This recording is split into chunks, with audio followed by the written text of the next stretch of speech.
Hi everybody, welcome back to SAM1 Bird Products. Now today's episode is all about Opaline, so let's get stuck in. So the Opaline variety is a sex-linked variety. Now what that means genetically is that cocks and hens both can be visual. Cocks will breed Opaline hens guaranteed, whereas an Opaline hen, if it's not paired back to another Opaline or a split, they will not breed any. So this is where genetics come into play with trying to know your genetical forecast of what you expect from your chicks. So these two birds behind me are both Opaline cockbirds. Now if I pair them to anything in the bird range, their daughters are guaranteed to be Opaline. Obviously there could be other combinations involved depending on what else I pair them to, but guaranteed their daughters will be Opaline. And then also guaranteed, whatever colour the sons are, the sons will be carrying the gene. So we call that split four. So they would be split four Opaline, and they will breed some or a percentage of them when you use the offspring. So with the Opaline variety, it mainly affects the neck of the bird. So with these birds here, it should be clean down the neck into the shoulder area, and then have the nice Opaline smudged thumbprint markings onto the wings. A lot of birds nowadays, like these two here, they do actually have markings within the Opaline area. Many years ago you would see Opalines where they would have the clean V, as we used to call it. So between the shoulders it was clean, it was either yellow on a green series or white on a blue series, and that was a real positive, really nice part of the Opaline variety, and the fact that that was a real nicety. It was different that they would be so clean and effective in that respect. Whereas these are a bit more modern, a bit more powerful, bit of feather to them. They both have slight flecking, which is across the crown here. You know, within that cap, you've got the black markings. Some have line flecking, as I call it, where it's a straight line. Some have the round or misshaped, like blobs. That would be your normal flecking, as we call it. And these have both got that, but they've both got lots of features that are useful within the breeding program. So these birds can be used, but you want to try and clean them up in that respect to try and remove those faults and to create the perfect Opaline. So these are the two cockbirds that were at the start of the video. Opaline grey on the left, Opaline grey-green on the right. These are both 2024 birds. Neither of them have been paired up yet.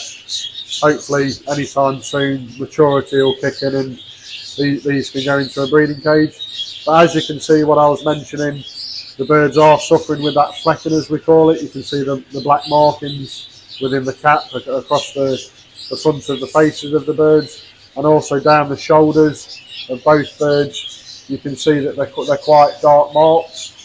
That's a fault, that shouldn't be there, but unfortunately in today's terms these are quite what I would call modern Opalines. This is what you mainly see throughout when you go looking at either at shows or when you visit people. So the Opaline variety is a variety, so that basically means in simple terms that it can be added to other varieties and obviously body colours. So here in the cage now there's a recessive pied Opaline and also a grey-winged Opaline. Now those two varieties will be spoken about in other videos, but this shows that variety, being the Opaline, can then be added and affect other varieties. So the bird to my left here is the recessive pied, and this one being both Opaline and recessive pied, I think personally has been badly affected by that, in that the wings have become very dark and smudged, whereas normally recessive pieds can be very beautiful with the splish splash of markings dotted about. This one's quite heavily marked, but obviously around the neck area it's then lost the markings due to being an Opaline. So it's a nice hen, it's a young hen. It will get used, but it will get used to a very lightly marked recessive pied. And then the grey-winged hen, she's again another young bird, but by having the Opaline added to the grey-wing, and also she is also dark back there, it's created a lot of dark blue and greyish markings within the neck and the shoulder area. So in one way it looks quite attractive, but again, theoretically from a show perspective, that's a fault. So with Opaline, you're almost constantly battling, trying to produce a good modern bird, but also fighting then against the variety. You want to remove the flecking and these black marks, and you also want to try and remove any smudging and coloration into the shoulder area. So they're not easy, and even though they are a mainstream variety and they've been around since day dot, they're not easy. You know, it's something that people should be working on, and when you do breed them, a lot of breeders will discard them because of the faults that they can come with. But I think if used wisely, they can be beneficial to your stud. And something that I actually quite like doing when I can is pair Opaline to Opaline. That way you're guaranteed you know what you're going to breed, and also it's a way of cleaning them up if they were good examples in the first place. Obviously, if you pair two birds together that are both badly flexed or both have all the smudging and the dirtiness within the shoulder, theoretically you're going to double up on that fault.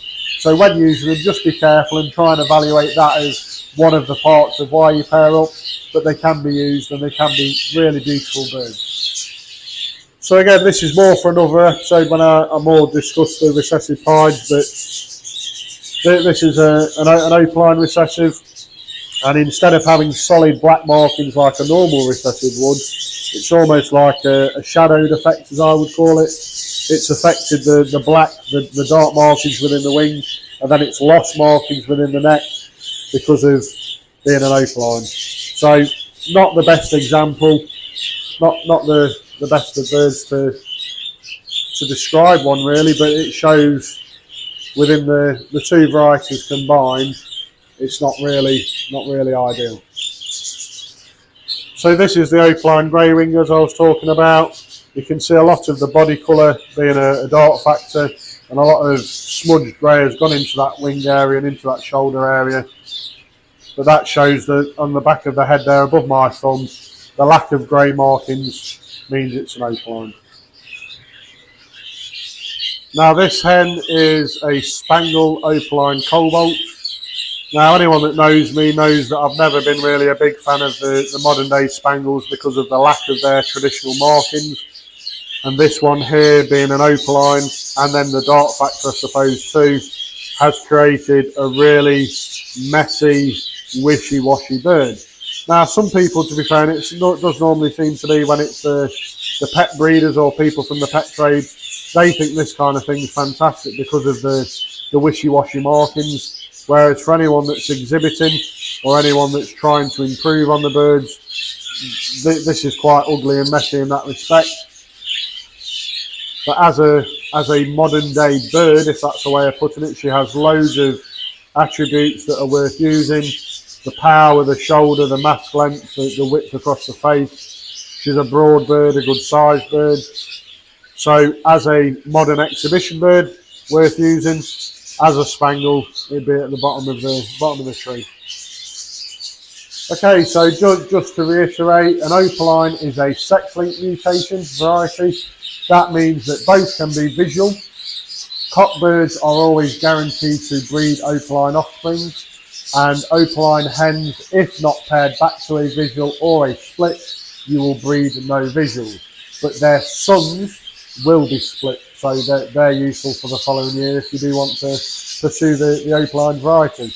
My tip personally, if anyone wants to get into them and actually try and create a beautiful bird, I would pair Opaline to Opaline where you can, and then slowly improve them that way. Keep half of your thoughts to the variety and half of your thoughts towards the quality. Now, obviously you can only use what you've got, so if the birds you have got are bad examples, try and always pair those back to clean and no opalescent normals. And when I say that, with the normal varieties, so a normal has black markings throughout the neck, down into the shoulder, and obviously black wings. So with a normal, if they have opalescence, so that's coloration, whether that's white or yellow from being a green or blue series, and also sometimes body colour can go into the neck, all of that opalescence is a fault, again from a show perspective. So if you can use normals that don't have that fault to an Opaline that has faults, slowly but surely, if you keep chipping away, you will create nice Opaline. But if you use a badly marked opaline to a normal with opalescence, you're asking for trouble. You're going to breed problematic birds in that respect. They're going to have the faults. So just be mindful when you come to make your decisions for breeding purposes and such like. Try and think in the back of your mind, if I do want to breed a good opaline, think of the variety, and obviously from the modern day bird and the choice perspective, think of the quality behind it as well.